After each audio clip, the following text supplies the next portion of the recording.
Hey everyone, hope you're having a great day. I want to share this week's video with you, which is all about how to make six figures as a copywriter. Can you do that? Is it possible? It absolutely is. So, spoiler alert, but this video is really about the breakdown of showing you the numbers, showing you how it's possible, and giving you some ways to get there. All right. So, for those of you who don't know me, my name is Jessica Johnson. I run a content marketing agency called Buzzworthy Content and grew that agency to multiple six figures in its first year. I hit 15K the first month, over 20K the second month, and really just continued to scale from there. And while I feel fortunate and a little bit in disbelief that that was my story, I really think it was the culmination of all that I learned over the years being in copywriting and content marketing. So I'm here to share that with you. I have a BA in journalism. I led global content marketing teams for years and years doing content strategy. I have been published in HuffPost and Ad Age, and I have been on the side of hiring writers and then also the side of pitching myself. And so I know that dance, and I'm here to share with you how you can make six figures as a copywriter and why it might even be one of the fastest routes to doing it. Because for anyone who does know my story, you know that I tried a few different business models. I did a little bit of coaching. I studied health and got a certification there and tried like health coaching and health products and meal plans and things like that. And for me, copywriting was such an amazing way to still work in the industries that I was passionate about, such as health and other ones, but to build a really profitable business that supported the rest of my life too, and let me be able to travel and to have time, like more free time for health and balance and family and friends and all the stuff that I love to do. So, here to share what I've learned with you, and I hope it's helpful. All right, so let's talk about how to make six figures as a copywriter, and let's get a little bit into the numbers so you can see it for yourself. So if you have a calculator or you have a pen and paper, that might help you if you're visual like I am. But what I want you to think about here is if you charge even $50 an hour, which you can absolutely do as a copywriter, and let's say you're working just a regular work week, 40 hours, let's even give you a few weeks of vacation a year, because you probably want that, right? So let's say that you are working 50 weeks a year at $50 an hour, 40 hours a week. Do a little math. I've done it before, so I can tell you that is six figures right there. That's 100K. Now, if you want to increase your rates over time, or even sell things like packages versus the hourly copywriting work, you can make $100 an hour. And then all of a sudden, if you do that same 40-hour work week, 50 weeks of the year, you are looking at double the money, so $200,000. Or if you want to work part-time, maybe you have young kids, maybe you want to be able to travel and go work in Spain and then go sightsee in the afternoons. You can work much less time and still hit that six-figure mark, but because you're charging more, you can work a little less. So that is like the nuts and bolts of the numbers, right? And $50 is absolutely a rate that you can charge as a copywriter. You can even charge much more. You can charge 100, you can charge 150, especially, and here's a few ways to get there faster, if you can understand some content strategy. So in my copywriting program, Freelance to Freedom, which is where I train writers who can then either go on to build their own businesses or maybe come under my agency if they so desire. One of the things that I teach is content strategy, because I think that's one of the things that really separated me from the competition and helped me stand out to brands and get hired. And when I would hire writers, it's also something that I looked for and that really like stood out to me if a writer had that as well. So if you can understand some content strategy, you can learn it for free online. You can learn it with me if you want to. But things like SEO, search engine optimization, where all of a sudden now you can not only write a blog post or social media or ebook, but you can really write to help sites rank for certain keywords on Google. All of a sudden you are more of a business asset to them, because you can say, I'm going to write this post for you, and I can strategically write it so that it brings in more traffic to your website. which to a business, you can connect the dots for them. More traffic means more leads. More leads means eventually more customers, and more customers means more profits. And they are then much more able to support you and pay you to do this work for them that really helps them as a business. So SEO is one thing that I would definitely learn. There's other content strategies though, things like the buyer's journey. So understanding that makes you all of a sudden almost beyond a writer. Now you're more of a strategist. Now when brands are coming up with ideas for what to write about, you can say, at this stage of the buyer's journey, here's what your audience is probably thinking about. Why don't I write a blog post about that for you? And all of a sudden, you get out of this cycle that sometimes happens where companies want help writing, but they aren't content strategists. They're not writers. They don't know what to put on their blog always.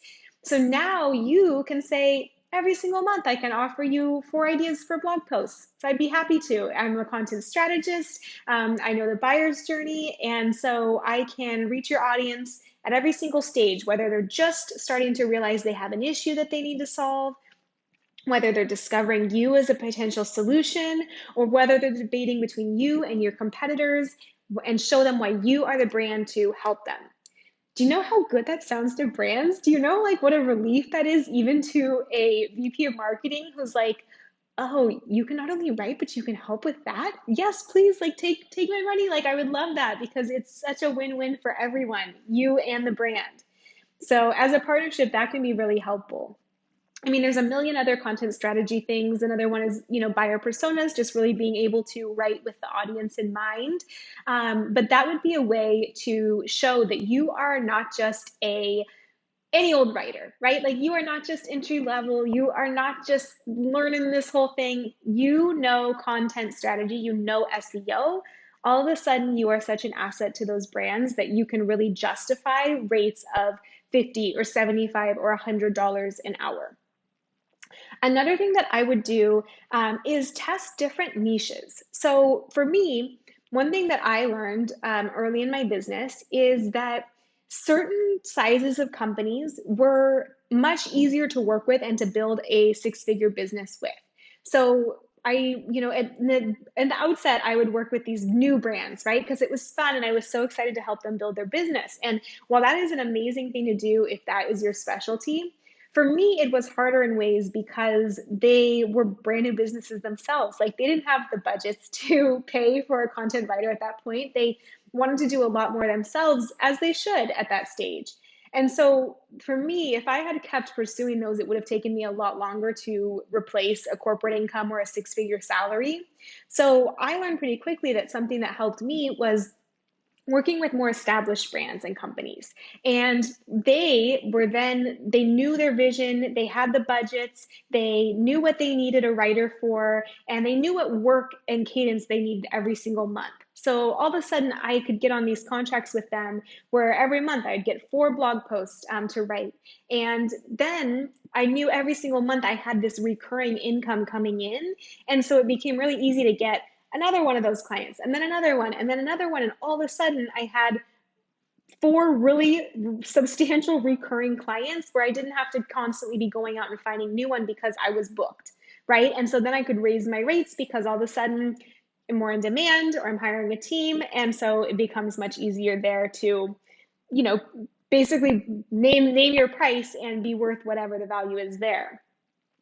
I would say that another thing that can be really helpful in that regard is just playing with different niches or industries and being open. So for me, I had definitely the things I was the most passionate about, and it was fun to experiment with those and see how they felt even as a business. So you might be surprised about that too, where maybe there's some industries that just really click for you. And then there's other ones that don't. And so that can be part of that six-figure puzzle as well, of just what industries are the ones where you're going to have the most needs for content. For example, one thing that I learned was like direct to consumer products. So products that relied heavily on Facebook advertising or things like that, there wasn't as big of a need for content because their main client acquisition strategy was in ads. So why would they need to write a blog post if ads were doing all the work to get clients, right? Whereas other kinds of corporations or bigger brands, for them, it wasn't just putting their product up on Facebook. It was a much longer strategy of talking to someone and nurturing them and attracting them to the website and then having them fill out a form. And so for me, those made much bigger clients because they had way more work for me because I actually fit into how their demographic found them, versus like fighting kind of this uphill, battle of trying to get a brand who never really had a need for blog posts to want me to write them to begin with. So you'll learn things like that as well, but I hope that my learnings can hopefully save you a little time and get you there faster. But that's how you start to make six figures as a copywriter. You break down what you want your hourly rate to be. You learn some content strategy that makes you a much more valuable asset and enables you to charge premium rates. You get some recurring clients. You book full so that you can then charge more and more or hire out a team. You can even play with things like packages, so you can make a little bit more than just the hourly rates. And then you're just really mindful of what industries you work for, and just knowing that sometimes the ones that you think would be the best actually don't make the best clients. So be willing to iterate there. It can be such a fun thing once you find your groove. And so that was another thing I would say is just like look at it as this grand experiment too. Like every single client is a chance to find something that either helps your business move forward or you learn something to not do again that's also going to help you and save you a lot of time in the future. And then copywriting is such a fun job anyway. So every day, even if it's a client that you in hindsight probably wouldn't work with again, you still get to spend your day doing something you love, learning something new, and building your own business as the boss, working from anywhere. Like on your own schedule. You can work at midnight if you want to. You can work at 6 a.m. You can take a yoga class midday. So not a bad way to make a living and build your own business, right? Either way. So I hope that these are helpful to you, and I cannot wait to see you in that six-figure business, replacing corporate salaries. Drop a comment below if that's what you're going for, or if anything else would be helpful on this journey.